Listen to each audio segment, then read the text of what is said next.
Hey everyone, we're back to talk about homophones a third and final time, about some homophones that, while not deserving their own video, are still relevant and you should still have in your mind.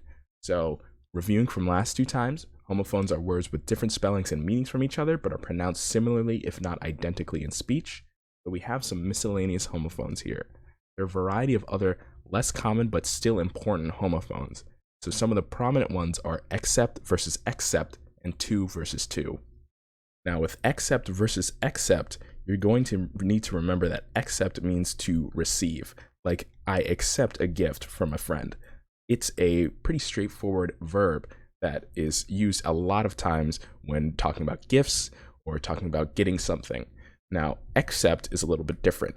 This is a preposition, which means its word usage is completely different, but it also means with the exception of. Instead of traditionally fitting into sentences in that verb form, you would say, I need this except there's this condition. So you need to remember the difference between these two. This is a preposition, this is a verb. Two versus two are especially tricky because they're pronounced perhaps the most similarly out of almost any homophones. So what you need to remember is that the two with one O indicates direction. I'm going to work, I'm going to the park. It's talking about somebody going to somewhere. Now, two with two O's is a little bit different. It's an adverb, so you need to remember that, but it also means also.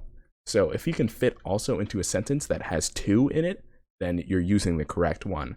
Say, I like that movie too. You've switched the words around a little bit, but you can say, I like that movie also, or I also like that movie. So even though it might not show up in the same place, you know that you're getting the same meaning out of those two words. So let's move on to the question at hand. After reading the passage, choose the word that fits best. It takes courage to accept when you're wrong and humbly apologize. Now let's look at that word usage. Accept. Now, accept we know is used as a preposition and means with the exception of. Is there an exception being made here? It takes courage to accept when you're wrong and humbly apologize. There's not really an exception being made, and really our indication of the correct thing to use is with that word to. It takes courage to accept. That's not really a common usage of the word accept, but it does work with accept, be.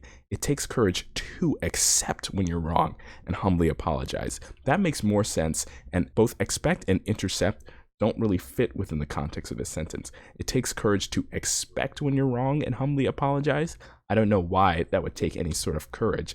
It takes courage to intercept when you're wrong. That just doesn't even really make sense. So we're going to find that B is the correct answer here, accept.